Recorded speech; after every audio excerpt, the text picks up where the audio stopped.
Okay, so welcome to the lecture. Lecture क्या है आज? हम Pacific theatre theatre we are going to study. उसके पहले हम यूरोपियन थिएटर पढ़ चुके हैं, वर्ल्ड वॉर 2 का। Okay, so before we we start talking about Japanese expansionism and we talk about Japan का क्या रोल था वर्ल्ड वॉर 2 में।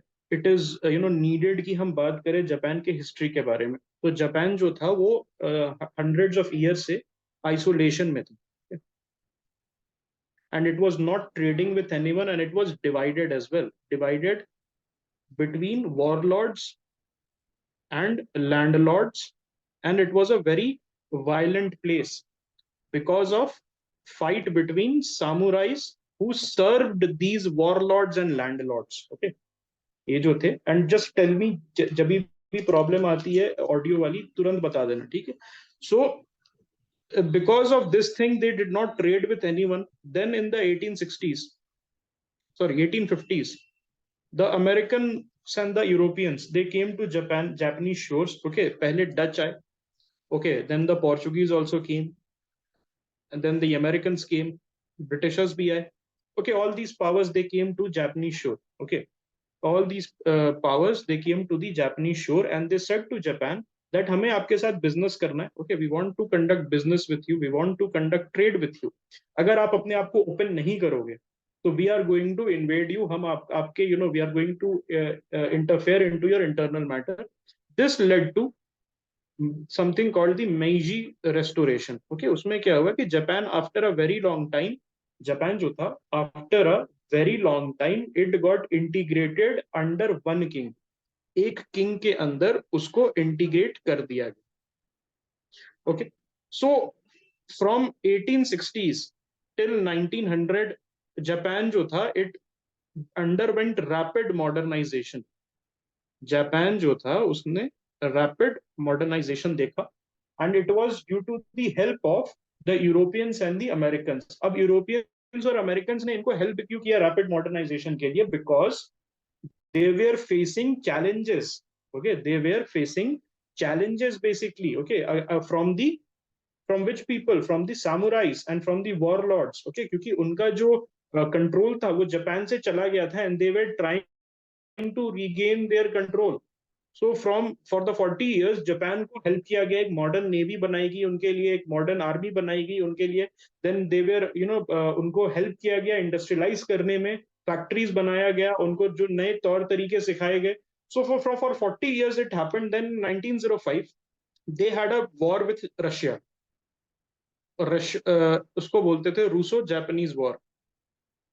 तो इस वॉर में बेसिकली जो था, रशिया था उसको वार्म वाटर पोर्ट्स चाहिए थे. आपको पता है रशियन पोर्ट, जो पोर्ट्स है रशिया के पास लिमिटेड कैपेबिलिटीज है when it comes to access to warm water port. कहाँ कहाँ पर रशिया का वार्म वाटर पोर्ट है? तो ओनली द ब्लैक सी.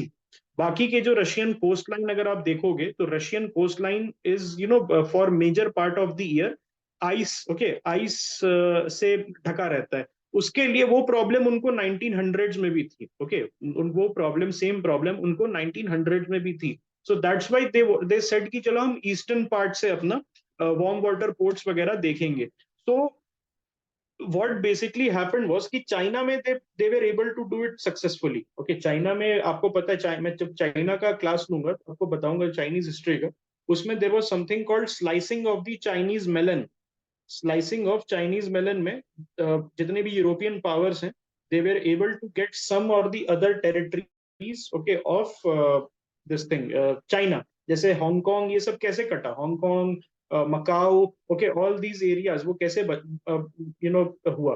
तो that was through the cutting of the Chinese melon. Vladivostok जो है, इट वाज वंस, ओके, ऐसा कहा जाता है कि it was once under the control of the Chinese only. और चाइना क्लेम भी करता है that Vladivostok, which is on the eastern coast of Russia, वो मेरा पार्ट है. तो ये जो चाइनीज मेलन का कटिंग था, तो उससे थोड़ा फायदा हुआ रशिया को, लेकिन फिर भी रशिया सेटिस्फाइड नहीं था. तो रूसो जापानीज वॉर हुआ था कोरियन पेनिनसुला जो है उसके आसपास के एरिया का इन्फ्लुएंस के ऊपर. And the Japanese, they came out on top. तो Japanese when they came out on top, तो nobody was expecting them. Okay, nobody was expecting them to win. So उसके चलते क्या हुआ, that the Russians, they got demoralized, but the Japanese, जो उनका strength था, जो उनका मोटिवेशन था, जो उनका कॉन्फिडेंस था, it went through the roof. So Japan got emboldened. Then what happened basically? कि 1905 के बाद they were firmly in the US sphere of influence. United States और यूरोपियन स्फीयर ऑफ इन्फ्लुएंस में थे. फिर वर्ल्ड वॉर वन आया, तो world war one में जापानीज जो थे they were part of the allied, allies के पार्ट थे. ऑन्टॉन्ट जो था उसके पार्ट थे. So the Japanese who were part of the allies and the Entente जो था, बेसिकली यूएस, ब्रिटेन और फ्रांस वाला जो टीम था, उसमें Japan was part of it. तो उसको हेल्प किया, Japan help US to capture German assets in the Pacific in world war one. World war one में जर्मन एसेट्स को कैप्चर करने के लिए हेल्प किया गया. And Japan was suitably rewarded. अब रिवॉर्ड क्या था? That the United States and the European partners they looked the other way. They looked the other way. Okay, other way किस चीज में? Japanese expansionism in Asia. तो for a very good 2 decades Japanese continued its expansion. तो उसके लिए उसके पीछे का रीजन क्या था? What was the reason of Japanese expansionism? तो सबसे पहले क्या था? Resource scarcity. मैंने आपको क्या बताया, जापान जो है एक आइलैंड था. ओके, जापान जो है एक आइलैंड था, तो उसके पास लिमिटेड रिसोर्सेज थे, तो इट नीडेड रिसोर्सेज. ऑयल उसके पास नहीं था, उसके पास मशीन गुड्स नहीं थे, उसके पास टरबाइन फ्यूल नहीं था, उसके पास इंडस्ट्रियल गुड्स नहीं थे. All of these things it required कि मैं कहीं से जाके ले लूं. तो I think there was a question, was this fascism? No, it was not fascism. Basically जो जापानीज एक्सपेंशनिज्म था, it was a mix of colonialism plus nationalism, hyper nationalism, आप ऐसे कह सकते हो. देखो, उनका जो प्राइमरी मोटिव था, उनका जो प्राइमरी मोटिव था एक्सपैंड करने का, उसके पीछे नेशनलिज्म तो था ही, लेकिन यार आप देखोगे जापान जो है इट्स अ आइलैंड, उसके पास लिमिटेड उसके पास रिसोर्सेज थी. Okay, did the Dutch and the Japanese have a conflict interest in Asia? Since yes, of course they had a conflict, and World War II में I'm going to tell you that Indonesia को, which was called Batavia, उसको capture कर लिया था. उसको capture कर लिया था जापान ने फ्रॉम द डच. ओके, वो उस पे हम आते हैं. सो एक रिसोर्स स्कैरसिटी थी जिसके वजह से Japan wanted to expand. Then market, अपना जो इंडस्ट्रियल बेस है उसके लिए उसको मार्केट की जरूरत थी. तो इट्स साइड कि अगर मैं पूरा एशिया कैप्चर कर लूं उसको, तो मेरे पास एक मार्केट होगा. Then pan Asianism. तो यहां पर क्या था? को प्रोस्पेरिटी स्फेयर. जापान बिलीव्ड कि जितने भी एशिया के कंट्री हैं, all the Asian country including India, वो जापानीज लीडरशिप में प्रॉस्पर करेंगे. ओके, साउथ ईस्ट एशिया भी, जितने भी कंट्रीज हैं एशिया के, वो देखो, एशिया मतलब मिडिल ईस्ट नहीं होता था उनके लिए. एशिया मतलब इंडिया से लेके साउथ ईस्ट एशिया वाला जो स्फीयर है, बेसिकली जो उनका कल्चरल स्फीयर आप बोल सकते हो. कल्चरल स्फीयर में India and Japan are integrated. Okay, cultural sphere में India and Japan are integrated, ये आपको पता रहना चाहिए. तो को प्रोस्पेरिटी स्फीयर का उनका ये था. And lot of Indian nationalist they got inspiration from the rise of Japan. उसमें कौन थे? राज बिहारी बोस हो गए. देन आपको Tagore was also enamoured. Abanindra Nath Tagore, उनकी पेंटिंग्स अगर आप देखोगे तो यू विल रियलाइज कि एक तरीके से जापान को भी, ओके, जापान से इंस्पायर्ड थी. जो जापानीज राइज था उससे काफी ज्यादा एनामर्ड थे उस समय के नेशनलिस्ट. ओके, देन इंपीरियलिज्म एक वो था कि जापान जो था वो किंग को, क्योंकि बेसिकली किंग के under they wanted to establish its own empire. Alright, that which will be pan Asian. Then military strategy, यहां पर एक इशू था. ओके, यहां पर देखो कि क्या इशू था. There were a lot of factionalism within the Japanese defence forces. तो एक फैक्शन था आर्मी का, एक फैक्शन था नेवी का. ओके, और आर्मी क्या बोलती थी? That we require. ओके, और नेवी में भी कई फैक्शंस थे, नेवी में भी मल्टीपल फैक्शन थे. आर्मी जो बोलती थी, आर्मी सेड कि यार हमें लैंड फोर्सेस अपने बेटर करने पड़ेंगे, अगर हमें if we want to invade other country, we want to capture other country. Navy वाला जो फैक्शन था वो दो पार्ट में बटा हुआ था। एक बोलता था we need to build warships, बड़े बड़े वॉरशिप्स बनाने हमें, we need to build big warships. और दूसरा, एंड द सेकेंड जो फैक्शन था नेवी का, जापानीज नेवी में, it said we needed submarines and aircraft carriers for the defence of the Japanese mainland. उन्होंने कहा national defence is paramount first, then we can go and build big warships. तो इसमें faction कौन सा जीता? ये worship वाला। And it prove to be disastrous. Okay, it prove to be disastrous. So अब एक और चीज थी, दैट जापानीज जो गवर्नमेंट थी वो दो पार्ट में डिवाइडेड थी। जैसे जर्मन गवर्नमेंट थी वर्ल्ड वॉर वन में, उसी तरीके से जापानीज गवर्नमेंट डिवाइडेड थी। एक थी सिविलियन गवर्नमेंट और एक थी मिलिट्री एस्टैब्लिशमेंट। तो जो सिविलियन गवर्नमेंट थी उसका पावर धीरे धीरे घट रहा था। वाई? बिकॉज 1920s में बहुत ही टर्बुलेंट टाइम था, इन्फ्लेशन हाई था। उस समय एक और प्रॉब्लम आई, 1929 का स्टॉक मार्केट क्रैश, आपको पता है, you know the great depression. उसका प्रॉब्लम जापान तक पहुंचा। और मिलिट्री में जो एक फैक्शन था यंग ऑफिसर्स करके, नाम ही था उसका यंग ऑफिसर्स, तो it was hyper nationalist, far right Japanese, hyper nationalists थे, who believed in Japanese superiority and Japanese imperialism. So these young officers, they started assassinating civilian government officials. Streets पे मारने लगे, office में जाके मारने लगे, and धीरे धीरे करके सिविलियन गवर्नमेंट खत्म हो गई और it was replaced by the military. खत्म होने का मतलब ये नहीं कि did not exist. What I mean by खत्म हो गई इज दैट कि military took over from the civilian government, और सिविलियन गवर्नमेंट सिर्फ नाम की रही। और ये जो मिलिट्री है उसमें भी एक faction which advocated for building large warships for invasion purposes, वो जीत गया। और they build big warships like the Yamato. Okay, Yamato था, देन और लॉट ऑफ वॉरशिप्स उन्होंने बनाया। And this will prove to be a big disaster. अभी हम बात करते हैं उसके बारे में। तो मेजर एक्सपेंशनिस्ट मूव किया था 1905 में, रसो जापानीज वॉर जीता। देन 1910 में डायरेक्टली जाके पहले कोरिया के इन्फ्लुएंस के लिए वॉर हुआ। देन 1910 में सिंस इट गॉट इम्बोल्डेंड, काफी बोल्ड हो गया because of the confidence it gained in 1905, it went in 1910 and Korean peninsula को जाके ऑक्यूपाई कर लिया। आज भी कोरिया के साथ बहुत ही खराब रिलेशंस है जापान का। जब भी जापानीज प्राइम मिनिस्टर और कोरियन कोरिया वगैरह जाने का होता है तो कोरिया में बहुत प्रोटेस्ट होते हैं। उसके पीछे का रीजन बता सकते हो? There is a specific reason, there is a specific reason why the Koreans hate. Yes Vaibhav? उसका comfort women's. Very good. The answer is comfort women, and they were basically women जिनको जापानीज सोल्जर्स जो कि Korea में posted थे, उनके उनके जो twisted pleasures होते थे, ट्विस्टेड सेक्सुअल प्लेजर्स होते थे, उसको फुलफिल करने के लिए इनको रिक्रूट किया जाता था और इनको बहुत ही ज्यादा एक्सप्लॉइट किया जाता था bye the Japanese soldiers. And ये जो कंफर्ट वुमेन है, दे आर अभी भी जो उनके डिसेंडेंट्स हैं, या कुछ कंफर्ट वुमेन जो है, कंफर्ट वुमेन है जो बहुत 12-13 साल की उम्र की भी कंफर्ट वुमेन होती थी, वो आज भी जिंदा है। They are 100 years old and 104 years old, and they are demanding that Japan जो है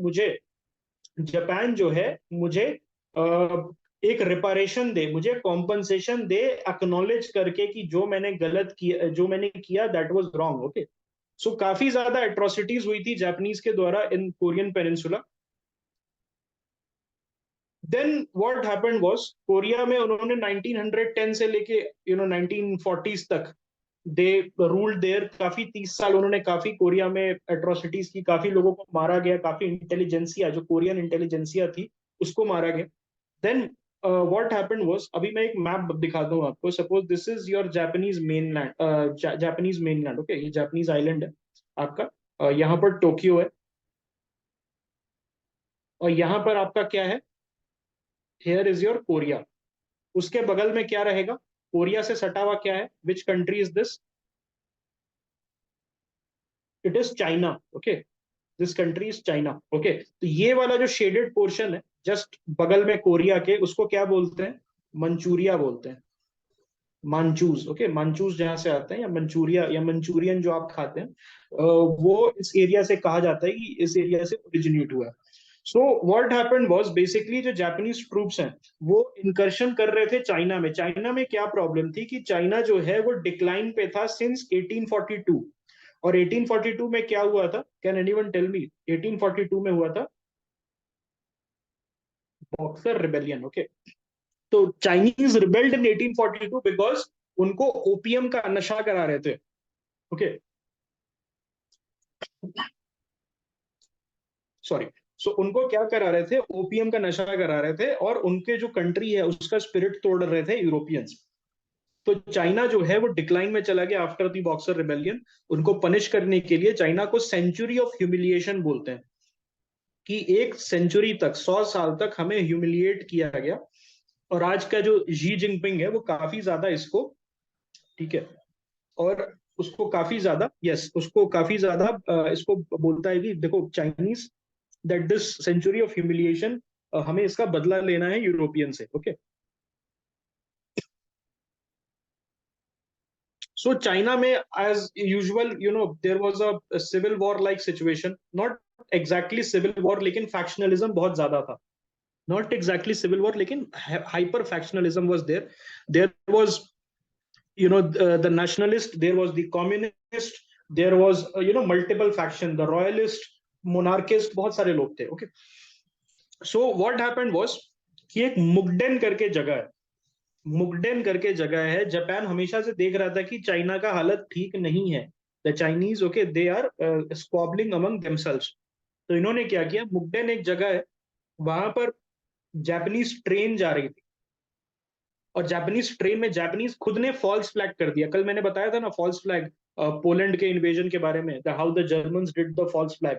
ओके, तो व्हाट हैपेंड वाज बेसिकली कि उन्होंने अपने ही ट्रेन को ब्लो अप कर दिया. ओके, अपने ही ट्रेन को जापानीज ने ब्लो अप कर दिया, और जापानीज ट्रूप्स ने कहा कि ये चाइनीज की साजिश है, और उन्होंने क्या किया? मंचूरिया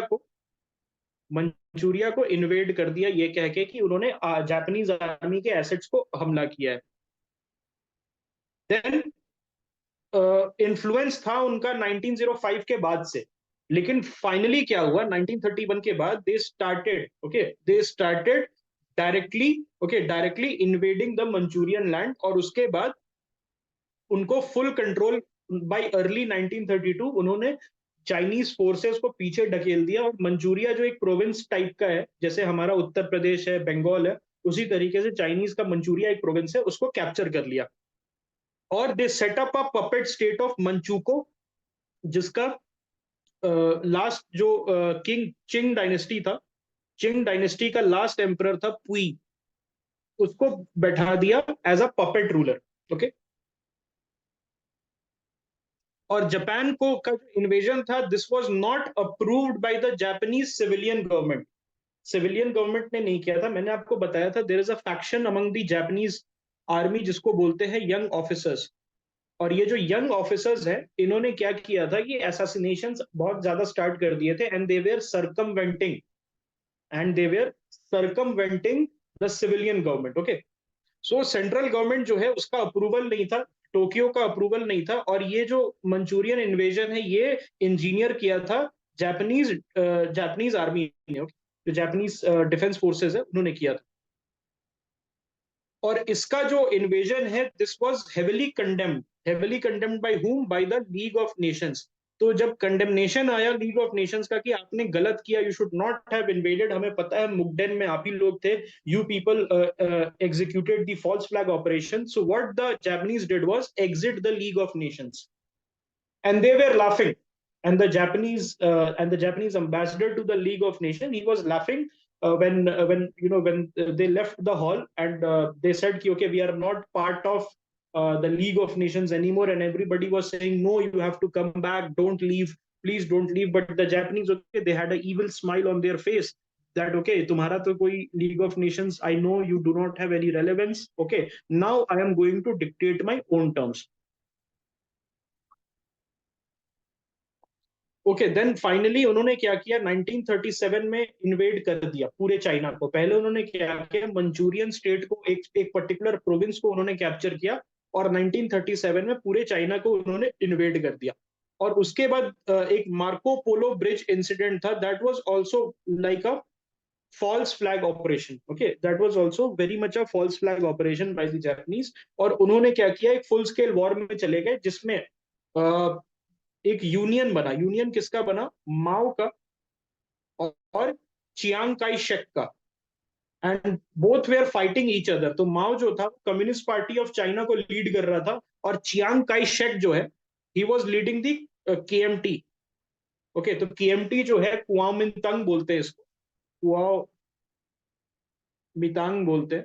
सो जो ये कुआमितांग जो है basically you know it was fighting each other. Mao जो है और Chiang Kai Shek they were fighting each other, and they said कि अब तो जापानीज हमारा कॉमन एनिमी है। तो थोड़े दिन के लिए माओ और जो ये थे दे केम टुगेदर। और बता सकते हो विच पावर वाज सपोर्टिंग 1937 में, which power, European power was supporting the Chinese nationalist government? Can anyone guess which power was supporting the Chinese nationalist government? अरे यूरोपियन बोला मैंने, नहीं अमेरिकन नहीं, not not the British, not the British. Yes, you are right. Yeah, Ranjan is correct. The Germans.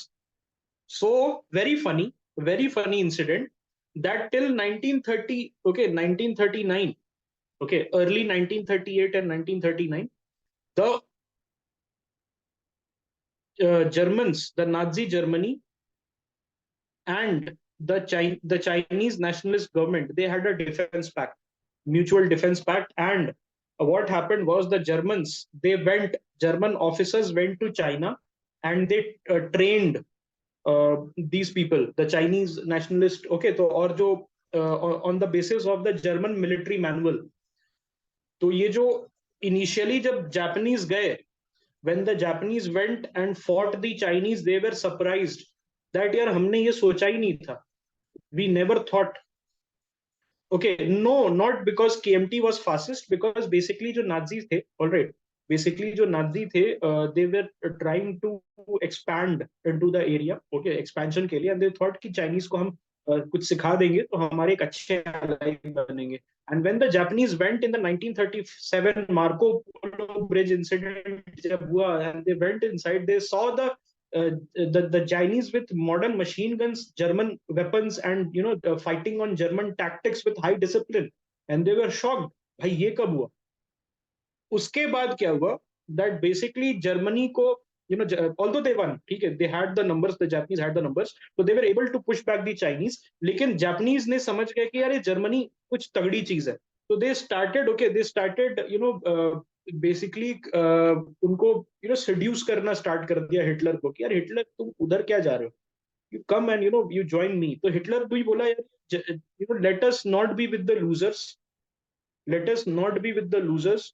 तो Hitler ने बोला Japan एक हमारा अच्छा एलाई हो सकता है। तो Hitler change sides after he saw the Chinese losing, Hitler change sides, और उसके बाद एक अलायंस हुआ बिटवीन थ्री कंट्रीज। उसमें एक था इटली, मुसोलिनी जो लीड कर रहा था, एक था जर्मनी, और एक था अपना जापान, ओके। और वो साइनिंग हुआ, और उसमें बोला गया कि अगर कोई एक कंट्री, उसमें एक आर्टिकल था कि कोई एक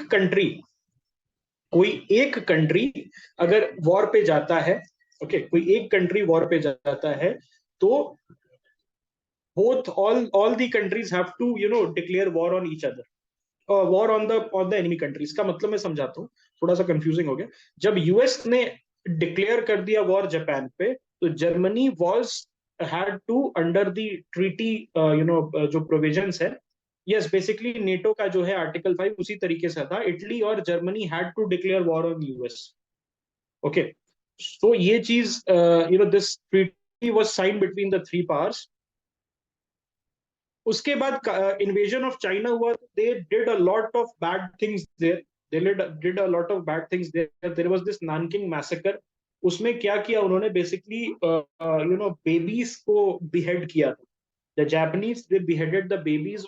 प्रेग्नेंट जो प्रेग्नेंट वुमेन है उनको बायोनेट मारा गया, और जो छोटे छोटे बेबीज हैं उनको बेयोनेट मार के, and they use to play bayonet से कैच कैच। एक सोल्जर अपने बेयोनेट से फेंकेगा, and the second soldier use to try to catch with the bayonet, and they use to do the same. Yes, तो उसके बाद what also they also did was behead babies, small babies, और उनके head से football खेलते थे the Japanese. So massive, outrage was there once the photos started circulating of the Nanking massacre. There was massive outrage कि Japan जो है अब एक साइकोपैथिक पावर, एक नार्सिसिस्ट साइकोपैथिक पावर बन चुका है, and it needs to be stopped.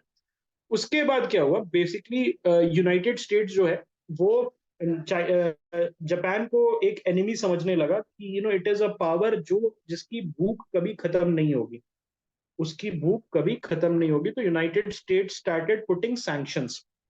1940 में जापान जो है उसने वियतनाम को इन्वेड किया।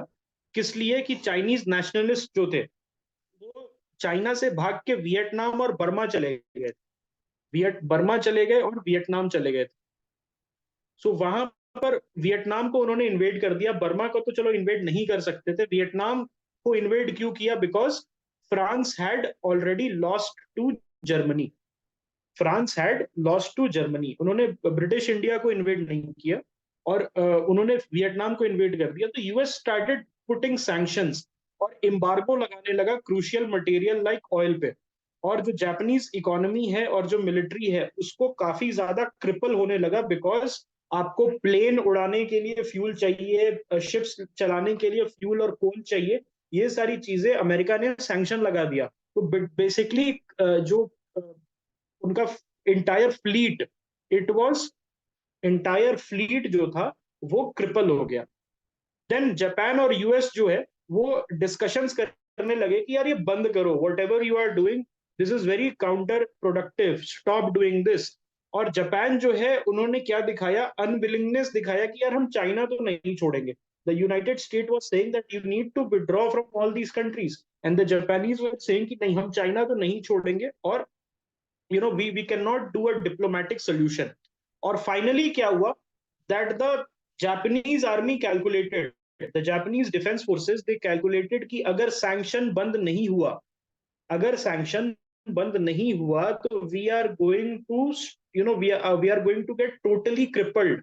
हम 1942 तक हमारा जो पूरा फ्लीट है वो बैठ जाएगा, because we do not have access to oil. उन्होंने फिर क्या किया? That they started planning a preemptive strike. उन्होंने बोला यूएस जो है उसको किसी भी तरीके से हमें आउट ऑफ एक्शन करना पड़ेगा। So they planned a very daring strike on American assets in Pearl Harbor. और उन्होंने बोला कि अमेरिकन पैसिफिक फ्लीट जो है, अमेरिकन पैसिफिक फ्लीट जो है उसको हम एक बार में टोटली क्रिपल कर देंगे। जापानीज इंटेलिजेंस को पहले काम सौंपा गया, and they were told, the Japanese intelligence was told कि you go and do a reconnaissance of the Pearl Harbor, then when we will strike it should be maximum damage. So when they went there, the Japanese intelligence, तो उनका थोड़ा सा miscalculation हो गया।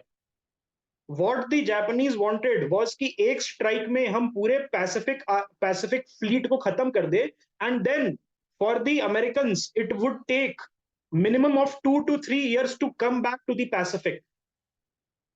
Okay, minimum of 2 to 3 years for the Americans to come back to the Pacific, because उनके सारे ship तो हम खत्म कर देंगे। So under radio silence a lot of Japanese aircraft carriers went to the area. United states जो थे they were not very sure कि जापान उन पे वॉर भी कर सकता है, इतना डेयरिंग हो सकता है, बिकॉज उस समय डिप्लोमेटिक सॉल्यूशंस चल रहे थे। After that what happened was कि they went there, they were able to kill around 2400 American sailors, they were able to cripple hundreds of ships.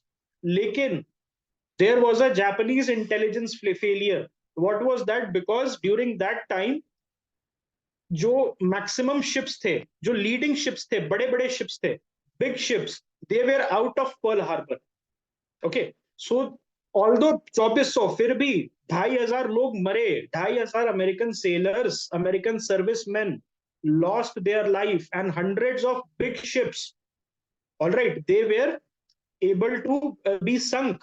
लेकिन जो लीड शिप्स थे, बड़े शिप्स थे, जिनको एक्चुअली में क्रिपल करना था, वो सारे शिप्स बाहर थे हार्बर के. ओके, यहां पर एक और प्रॉब्लम क्या हुई, that the Japanese, they have underestimated, the Japanese have underestimated the American war military industrial complex and the American industrial power. आपको मैं एक एग्जांपल देता हूं,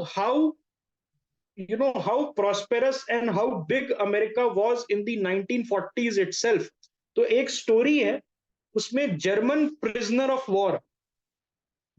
prisoner of war was captured by the American in Africa. और उसको लेके कहाँ आए, अमेरिका में एक प्रिजनर ऑफ वॉर कैंप में उसको रखा गया. तो जर्मन प्रिजनर ऑफ वॉर जो है वो खाना लेने पहले दिन गया, तो उसको 2 पोर्क चॉप्स दे रहे थे. Pork chops, you understand what is pork chops? उसको 2 पोर्क चॉप्स सबको दे रहे थे. And they were giving them 3-4 pork chops, and someone was asking 5 pork chop. He was being given 5 pork chops. तो वो German soldier got curious and he said that Mr. Soldier, why you are giving us so many pork chops? Okay, why you are giving me 2 pork chops? इतना तो हम अपने prisoner of war camp में हम तो एक भी नहीं देते थे. तो जो सर्व कर रहा था खाना, जो अमेरिकन आदमी था, अमेरिकन सोल्जर था, वो serving the food to the prisoner of war, he said that this is America, land of prosperity.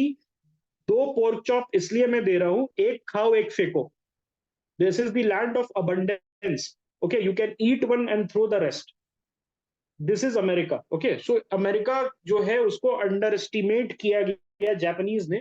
And जहां पर उनका ये था कि 2 से 3 साल लगेगा अमेरिकन को अपना टर्न अराउंड करने में, वापस से शिप बिल्ड करने में, the American were able to build back in 6 months. Because जो factories refrigerators, thousands of refrigerators बना रही थी, थाउजेंड्स ऑफ टीवीज बना रही थी, उसको just they converted into shell factories and artillery factories and truck factories and plane factories. So American military industrial complex को उन्होंने मैसिवली अंडर वैल्यू किया था. यहाँ पर दूसरी चीज ये भी थी दैट उनका प्रॉब्लम क्या हो गया, what was the problem? The problem was, my friend, कि उन्होंने अपने जो इंटेलिजेंस है उस पर ओवर रिलायंस करके, when they attacked in Pearl harbour, they were not able to sink as many ships as they had hoped, which would have put the American out of the Pacific theater for a very long time. Maximum ships जो थे, leading ships थे, बड़े ships थे. और इसके बाद क्या हुआ, within few days America struck Tokyo, और टोक्यो को बॉम्ब किया. Then they realise the Japanese that we have messed up big time. और यामामोटो जो है, admiral Yamamoto, who planned this attack on Pearl Harbor, everybody was celebrating, but Admiral Yamamoto was sad because, and he said to his officers that we have committed a grave mistake. We have awoken a sleeping giant. Okay. So, Dhruv, you wanted to add something? Yeah, so America suffered from Great Depression in 1929, and World War II started in 1939. And I think America entered in war in 1942 or 1941. So how did America recover so fast within 10 to 12 years? 1933, this person called, this Roosevelt. Okay, Roosevelt came. So Roosevelt जो था, okay, basically Franklin Delano Roosevelt, he started this big, reforms.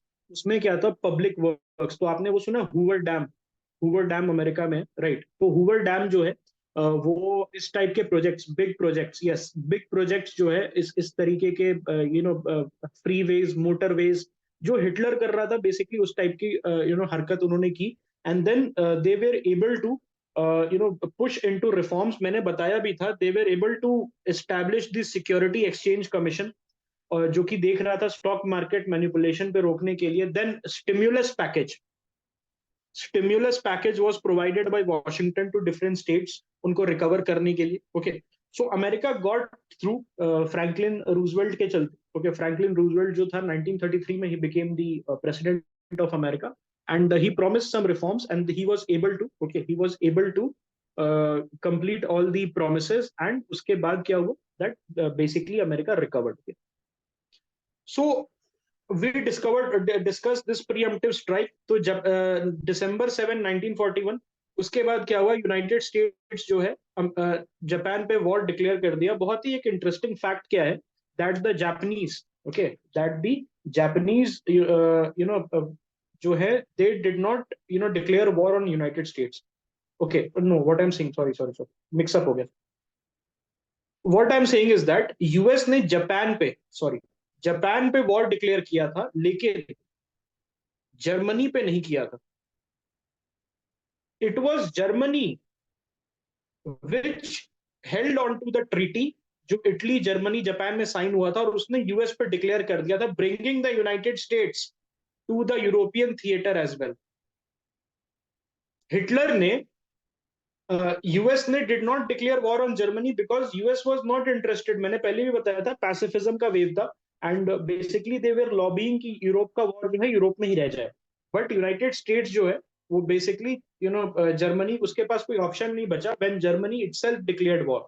And I think this prove to be suicidal for Germany, because इसके बाद United States का lend lease programme start हो गया. मैंने कल बताया था lend lease programme.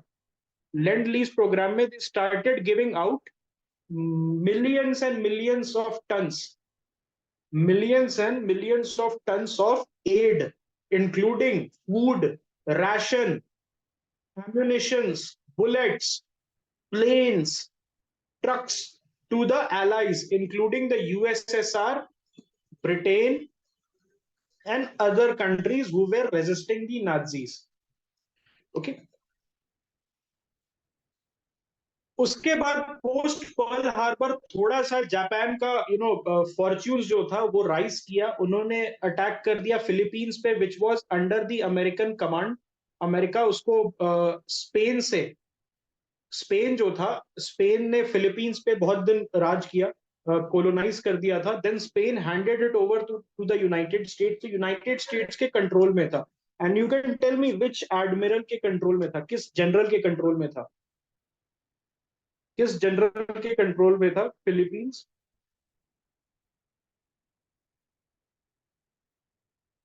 Anyone knows which general? नाम था डगलस मैकार्थर. नहीं, Douglas MacArthur. Okay, so Douglas MacArthur was a general जिसको फिलीपीन से निकाला गया. जापानीज ने इन्वेड कर दिया फिलीपींस, और American they were not prepared in Philippines. Yes, Korean war वाला, वेरी गुड. तो फिलीपींस में जो जनरल था उसका नाम था डगलस मैकार्थर. तो Douglas MacArthur had to leave. Okay, he had to withdraw from Philippines, but he said when he was withdrawing from Philippines that I will come back. I am going to come back, and he did come back and recaptured Philippines. Okay, so Philippines पे attack किया, and within few hours of Pearl Harbor उन्होंने Philippines पे capture कर लिया. Then they captured the British Malaya and Singapore. Singapore में one of the worst defeat of the British हुआ था. वहां पर thousands of Indian troops were captured. Thousands of Indian troops were captured, and they had to go through unspeakable brutality. Okay, और उनको target practice के लिए, and they were beheaded by the Japanese. A lot of Indian soldiers, they were killed by the Japanese when they were captured in Singapore. वहां पर British army को एक तरीके से घेर लिया था. प्रॉब्लम क्या हुई थी, जैसे ये सपोज दिस इज सिंगापुर, तो दे वेर नॉट सीइंग कि यहां से कौन आएगा इस तरफ से. All their defences were positioned around this area, southern edge पे. ओके, सो बेसिकली उन्होंने क्या किया कि जहां से देख नहीं रहे थे वहीं से इन्वेड कर दिया, and Singapore taken over. The troops in Singapore, British Indian army troops, they were taken over by surprise, and British Malaya और सिंगापुर को कैप्चर कर दिया. देन डच ईस्ट इंडीज, जो आज हम इंडोनेशिया की तरह जानते हैं, उसको कैप्चर कर लिया बाय 1942. तो 1942 मिड तक जापानीज एम्पायर का जो ड्रीम है वो सच होने लगा था. Entire Southeast Asia was under the Japanese control. Then Burma को कैप्चर कर लिया। बर्मा को क्यों कैप्चर किया, उसके पीछे रीजन क्या था, दैट बेसिकली चाइना को सप्लाई कर रहे थे एलाइज। यहाँ से एक रोड जाता था, उस रोड का नाम क्या था, can you tell me? It's a very famous road which which links, can anyone tell me? ये क्वेश्चन भी आया हुआ है, कहाँ पर आया था? जेएनयू में मैंने दिया था, आई थिंक टेस्ट दिया था, वहां पर ये आया था। The answer is, can anyone tell me? The answer is Stilwell road. Okay, उसको लेडो रोड भी बोलते हैं, उसको स्टिलवेल रोड भी बोलते हैं। सो बेसिकली जो यूनान प्रोविंस है चाइना का, बर्मा से लगा हुआ है, वहां से the allies, the Britishers and the Americans, they were supplying the Chinese, और वहां पर चाइना के कुछ डिसिडेंट जो थे, जो जापान से भाग के आए थे, वो वहां पर रह रहे थे, and they were resisting Japanese invasion, they were resisting the Japanese occupation. तो उन्होंने बर्मा में अटैक कर दिया ताकि चाइनीज को जो थे वहां पर पकड़ सके। देन सोलोमन आइलैंड्स एंड जो बाकी के छोटे छोटे आइलैंड्स थे वहां पर पैसिफिक में, उनको कैप्चर कर लिया। देन न्यू गिनी को कैप्चर किया, Papua New Guinea, everyone knows, उनको कैप्चर किया, एंड फाइनली अलूशियन आइलैंड को उन्होंने कैप्चर कर लिया। सो पूरे literally the entire Asia Pacific was under the Japanese, entire Asia Pacific was under the Japanese. अब अमेरिका का फाइट बैक हम डिस्कस करते हैं। तो पहले क्या था कि यूएस जो था, UK, they adopted Europe first approach because Hitler was a bigger issue. Hitler जो था वो बड़ा एक चैलेंज था उनके लिए। अब मैंने पहले क्या बताया था आपको, बिफोर याद करो, कि जापानीज नेवी में दो फैक्शंस थे। एक फैक्शन कौन सा था? One faction was in favour of big warships, and one faction was in favor of aircraft carriers and submarines. And who won? The faction of big warship. They were able to impose their demands on the other faction. और Japanese navy ने जो भी छोटे मोटे resources उनके पास बाकी थे initial days में, उनको क्या किया, उनको एलोकेट कर दिया बिग वॉरशिप्स बनाने में। And this was a strategic blunder because दो वॉर हुआ था, एक हुआ था कोरल सी में और एक हुआ था मिडवे में। दोनों में Japan lost a lot of big warships, और एक ही स्ट्राइक में जापानीज नेवी को they were able to cripple. Then Guadalcanal में victory, the US were able to get this victory. उसके बाद एक बड़ा चैलेंज क्या था, दैट इंटायर एशिया पैसिफिक में थाउजेंड्स ऑफ आइलैंड थे, थाउजेंड्स ऑफ आइलैंड थे, जिनमें जापानीज ने बहुत ही स्टिफ डिफेंसेस बना दिए थे। नहीं, एयरक्राफ्ट कैरियर थोड़े से थे, ज्यादा नहीं थे। सपोज 10 बैटलशिप पे एक एयरक्राफ्ट कैरियर बनता था। This was the basically the ratio that they were building all these things. Okay, और बैटलशिप बनाने में प्रॉब्लम क्या आती है, the lot of resources goes. Submarine, आप जितना 20 सबमरीन बनाओगे जितने कॉस्ट में, उतने में आपका एक बैटलशिप बनता था। Okay, so that was the major problem. Americans obviously had higher number of aircraft carriers. And they had bigger aircraft carriers as well. Japan का जो aircraft carrier था, that was much smaller. That was much smaller in comparison to what the American war machine had. Okay. Then thousands of islands जो थे, उन पे stiff defenses थे. तो what America did was कि जो strategic island थे, जिससे cut off हो जाए बाकी islands, उन पे island hopping करने लगा। एक island पे जीतता था, इन्वेड करता था, वहां पर कैजुअलिटीज लेता था, but it use to capture. Then दूसरे आइलैंड को कैप्चर करता था, तीसरे आइलैंड को कैप्चर, चौथे आइलैंड को, पांचवें आइलैंड को। और उससे क्या किया, उसने सारे हजारों आइलैंड पे कैप्चर नहीं किया। दे did not capture thousands of island. what it did was it only captured those islands which had strategic importance जो था उनको किया था। Okay, then central Pacific drive, उसके बाद बेसिकली व्हाट हैपेंड वाज कि B-29 बॉम्बिंग रेट जो था, उसके थ्रू, उसके हेल्प के through, it was able to seize Gilbert, Marshall and Marianas island. और वहां मार्शल आइलैंड में, if you guys know, there is a place called Bikini atoll, and it conducted nuclear blast there. American जो थे, बाद में nuclear blast वहां पर उन्होंने कंडक्ट कराया था। फिर फिलीपींस को Douglas MacArthur return, and battle of Leyte Gulf के बाद they were able to recapture Philippines. Then battle of Iwo Jima हुआ था, जहां पर एक वाइटल आइलैंड था, जहां से एयरबेस, ओके, एयरबेस जो डायरेक्ट मेनलैंड पे अटैक करना था, जापानीज मेनलैंड पे अटैक करने के लिए उनको एयरबेस मिला। और फाइनली ओकिनावा, तो ओकिनावा जो था it was part of the Japanese mainland. First time, okay, first time in entire battle world war two में जापान मेन लैंड पे अटैक हुआ था, बिकॉज ओकिनावा जो था it was part of the Japanese main land, तो नीचे था। Suppose this is Japan, तो सबसे नीचे में ये रहा आपका ओकिनावा। आज भी ओकिनावा में यूएस बेस है, और वहां पर बहुत प्रॉब्लम्स होती है, बिकॉज जो अमेरिकन ट्रूप्स है they are accused of molesting Okinawan women. वो they drink in the night, बहुत सारे 20,000 25,000 अमेरिकन ट्रूप्स है वहां पर, and they drink in the night, और जाके वो क्या करते, ओकिनावा के प्रॉपर शहर में चले जाते, और वहां पर जाके टीनेजर्स और विमेन को मोलेस्ट करते हैं। So that is that is one of the issues. Then Okinawa में देयर वाज मास सुसाइड्स, तो बहुत सारे जापानीज मदर्स अपने बच्चों के साथ माउंटेन से कूद गई थी, ओके, बिकॉज जापान में ये है कि it is dishonourable, yes, kind of jauhar, Japanese jauhar kind, Japan में जो है वो डिसऑनरेबल है, it is highly dishonourable to be captured alive. तो बहुत सारे Japanese people they rather than getting captured Okinawa में, they saw mass suicides, seppuku, yes, seppuku, bushido, ये सारी चीजें, ओके, ये सारी चीजें देखने को मिली थी। Then finally what happened was कि एक अल्टीमेटम दिया गया। कहां पर दिया गया अल्टीमेटम? उनको दिया गया पोस्ट डैम में। एक पोस्ट डैम में कॉन्फ्रेंस हुआ था, वहां पर अल्टीमेटम दिया गया। पोस्ट डैम में तीनों कंट्री, यूएसएसआर, यूएसए और ब्रिटेन, ये तीनों आए थे एक साथ, और उनको अल्टीमेटम दिया, बेसिकली अल्टीमेटम दिया कि आप सरेंडर कर दो। But the Japanese said that no, we are going to fight till the last breath. उनका प्लान क्या था, दैट जो इन्वेजन होगा, whatever the invasion will happen on the Japanese main land, हम क्या करेंगे, टेरेन फैमिलियरिटी यूज करके हम उनको we will give them back. जो भी अमेरिकन ट्रूप्स आएंगे उनको हम मारेंगे, बिकॉज ये हमारा टेरेन है, हमें पता है where to go, where to hide, where to search, okay, तो हम, हमारा एक अपर हैंड होगा। लेकिन उस पूरे सपने पे पानी फेर दिया अमेरिकन ने। ओपेनहाइमर ने बॉम्ब बना चुका था, और उन्होंने क्या किया, हिरोशिमा और नागासाकी को हिट किया।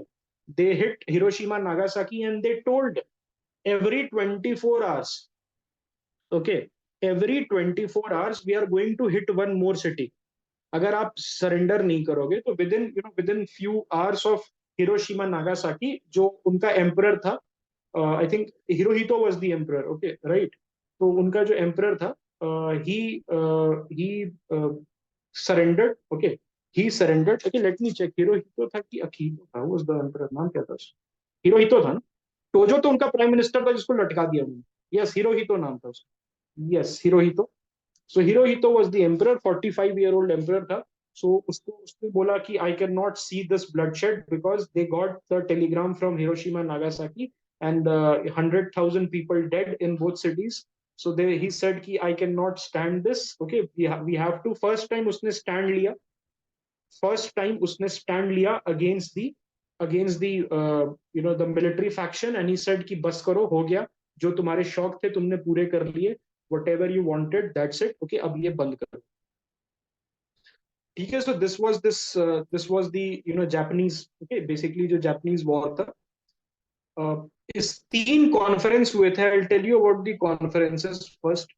तो 3 कॉन्फ्रेंस हुए थे। फर्स्ट कॉन्फ्रेंस हुआ था between the allies. First conference हुआ था कहां पर? तेहरान में। तेहरान में कब हुआ था? 1943 में। तो 1943 में पता चल गया था इनको, पता चल गया था एलाइज को कि अब हिटलर हारने वाला है, जापान बचने नहीं वाला है, बिकॉज उस समय तक रिवर्सेस, ओके, सीरियस रिवर्सेस हो गए थे। देन उसके सेकेंड कॉन्फ्रेंस कहां था, कोई बता सकते हैं मेरे को? तेहरान में they met and they try to draw a post war plan. उसमें था, एक यूनाइटेड नेशंस की बात की गई, कैसे जर्मनी को हम बांटेंगे, तेहरान में वो बात की गई थी, ओके। और क्या बात की गई थी? एक पोस्ट वर्ल्ड ऑर्डर कैसा रहेगा, उसके बारे में बात की गई थी तेहरान में 1943 में। कॉन्फ्रेंस, सेकंड कॉन्फ्रेंस कौन सा? याल्टा में। Yalta is a place in Crimea. No no, not in Paris. Paris उस समय तक नहीं था, पेरिस नहीं था। याल्टा 1945 फरवरी में यूएसएसआर में था, और स्टालिन ने होस्ट किया था इसको। देन फाइनल कॉन्फ्रेंस कहाँ हुआ था? पोट्सडैम में हुआ था। और पोट्सडैम में कब हुआ था? इट हैपेंड आफ्टर इन जुलाई। और यहाँ पर पोट्सडैम में बोला गया कि जापान आप सरेंडर करो। जापानीज सेड नो, हम तो जीत फाइट करेंगे, आपको 5 साल छगाएंगे यहाँ पर जापानीज मेनलैंड में, आओ तो सही, तुमसे लड़ाई करते हैं। देन सेड ओके कि तुम्हारे अरमानों पे चलो, मैं आई विल पानी फेर देता हूँ। उन्होंने क्या किया? हिरोशिमा नागासाकी पे लिटिल मैन और फैट बॉय, ओके, उस उन्होंने लिटिल बॉय और फैट मैन, क्या था नाम था उसका? Little man and fat boy, right? यही था ना? या fat man and little boy, something something, तो दोनों में से I am getting confuse. Anyways, so वो little boy and fat man, okay. So little boy and fat man जो था, little little man and fat boy, okay. So little man and fat, little boy and fat man जो था, ठीक है, little boy and fat man जो था, उसको गिरा दिया उन्होंने। एंड देन दे सेड कि भाई हम हर 24 घंटे में एक जापानीज सिटी को तबाह करेंगे, it the choice is yours. Then they said कि ओके भाई, हमें नहीं करना, हमें हमें और नहीं लड़ना। And they surrendered. So this was your Pacific theatre. I hope समझ में अच्छे से आया होगा आपको। Any questions that you guys might have? Any questions that you guys might have in the Pacific theatre? Yes Vaibhav, बोलो। Sir, do Hirohito has some blood on his hands? Hirohito had blood on his hand for his inactivity. See, Hirohito जो था, he was a sacred figure. उसी के नाम पे बांजाई, पता है ना बांजाई क्या होता है? बांजाई चार्ज, सुसाइड चार्जेस जो होते हैं वो किए जाते थे। तो he was a sacred figure, and the Japanese soldiers who were doing banzai and tora tora तोरा बोल के जो अपने प्लेन्स को रैम करते थे, so they used to pledge their allegiance to the king, and he was a sacred figure. He could have leveraged his sacred figure to stop Japanese atrocity in the initial stages itself, but he kept quiet. He did not say much. He basically let the Japanese military run amok. And finally, what happened was destruction of Hiroshima and Nagasaki, and the perpetual occupation of Japan by the Western powers. आज के date में Japan is basically a vassal.